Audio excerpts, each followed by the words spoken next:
Lesco. This is a 54-inch. You don't see too many of these machines anymore. Basically, it's a Cub Cadet Tank, they call them. Anyhow, great machine. This particular one has a Kawasaki 23 horsepower in it.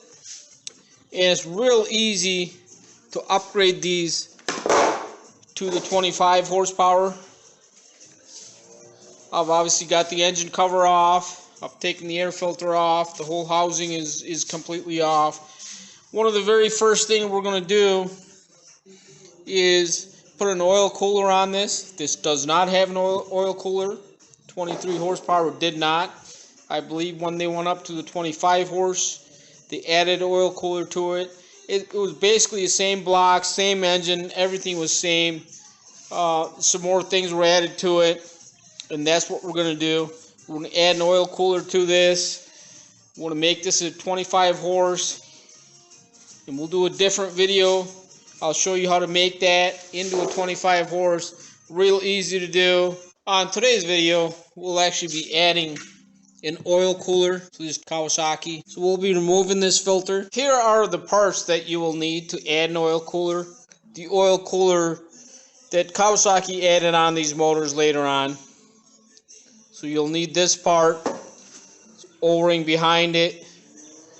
You'll need the joint pipe to attach this to the motor, and a filter. We're actually going with a bigger filter that'll add some more oil to the system, and a bigger filter, which is better anyways. I'll leave links, part numbers, and everything to these parts in the description for you. We have the filter off. The next thing we need to do is remove this joint.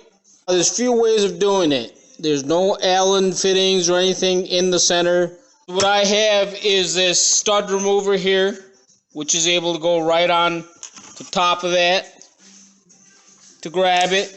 You could try it with the vice grips, but this fits right onto that just to spin it off. It's a counterclockwise. I've already gotten it loose. I'll take pliers and remove this joint from the motor. I was able to get this joint off of the motor using my stud remover. Now, a couple different ways again you can do this. You could grab it with the vice grips or a stud remover right in the center. So here's the difference. This is the new one that we're going to be putting in. This is the old one that we removed from this Kawasaki motor.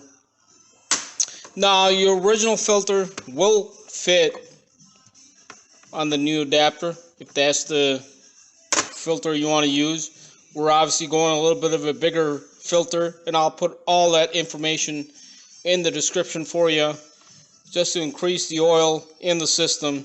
Keeps everything cooler. I noticed a lot of people cut this edge off that's at the bottom here, but I see no problem fitting this part without cutting that off. It sits nice and flush. It should seal.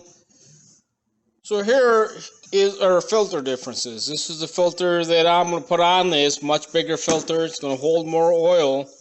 And this is the original filter, which will fit. Now, if you're going to use a bigger filter like I am, there is one modification that you do have to make on the filter end of this cooler.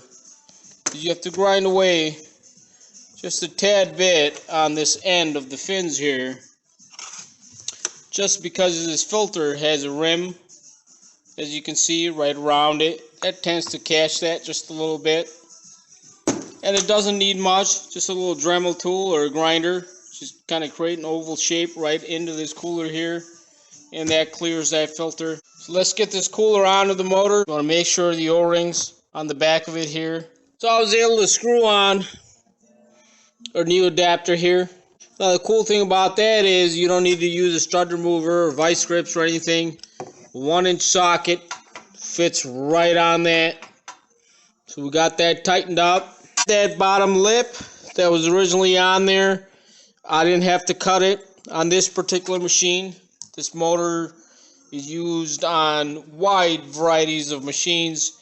So if you feel that you have to move this to a different position, being on a different machine, then you might have to cut that lip off. On this particular mower, I did not have to do that.